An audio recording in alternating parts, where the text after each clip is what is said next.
एक आदमी ने किसी लड़की को फंसा करके गुप्त रूप से घर में रखा और बात बिगड़ गई तो मारकर घर में ही दफना दिया। और इतनी सफाई से कार्य किया कि किसी उस क्षेत्र की लड़की नहीं थी तो किसी को पता नहीं चला। 10 वर्ष व्यतीत हो गए। सामने स्वर्णकार का मकान था तो कुछ राजकीय कर्मचारी उसके यहाँ आया करते थे, स्वर्णकार के यहाँ, और वो ऐसा नंबर 2 का काम करता था। तो उनको पता चला तो कुछ फीस वो देता रहा। अब धीरे धीरे खान पान रात्रि भर वहीं रुकना, तो उनको पता चल गया कि तिजोरी कहाँ है, पैसा कहाँ है। सब रात्रि में स्वर्णकार को मार डाला राजकीय कर्मचारियों ने, और उनका सब सामान लेकर बाग से लेकर निकल रहे थे। तो वो आदमी लघु शंका के लिए निकला जो 10 वर्ष पहले केस कर चुका था और कुछ नहीं, कोई नहीं जान पाया।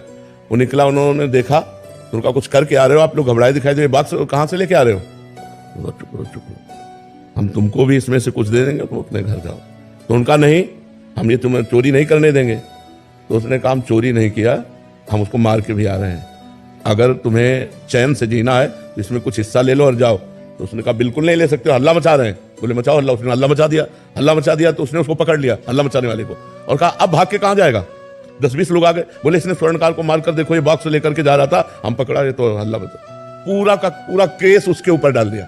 अब जब साक्ष्य और सब प्रमाण मिल रहे हैं तो जब जज के सामने गया बहुत रोया, और उसने कहा हृदय से कहता हूँ फांसी तो तुम्हें देना है, फांसी दे दो, आजीवन कारावास देना, आजीवन। हृदय से कहता हूँ मैंने पाप नहीं किया। तो उसने कहा सच्ची बताओ, भगवान को साक्षी करके बताओ, तुमसे कोई ऐसा पाप हुआ है क्या इस जन्म में जिसका तुम्हें दंड नहीं मिला? जज ने कहा कोई ऐसा पाप हुआ है जिसका तुम्हें दंड नहीं मिला? सच्ची बताना। उसने हृदय से बताया कि हाँ ऐसा। तो देखो वो पाप कैसे फंसा दिया, उसको कैसे फंसा दिया, लघु शंका के लिए निकला, केस बन गया। तो कई ऐसी घटनाएं होती हैं हमारे जीवन में जिसमें वर्तमान में हम दोषी नहीं होते, लेकिन भूतकाल का किया हुआ अपराध हमको वर्तमान में फंसा के दंड देता है। इसलिए आप बिल्कुल प्रसन्न रहिए, इसमें आप दोषी नहीं हैं।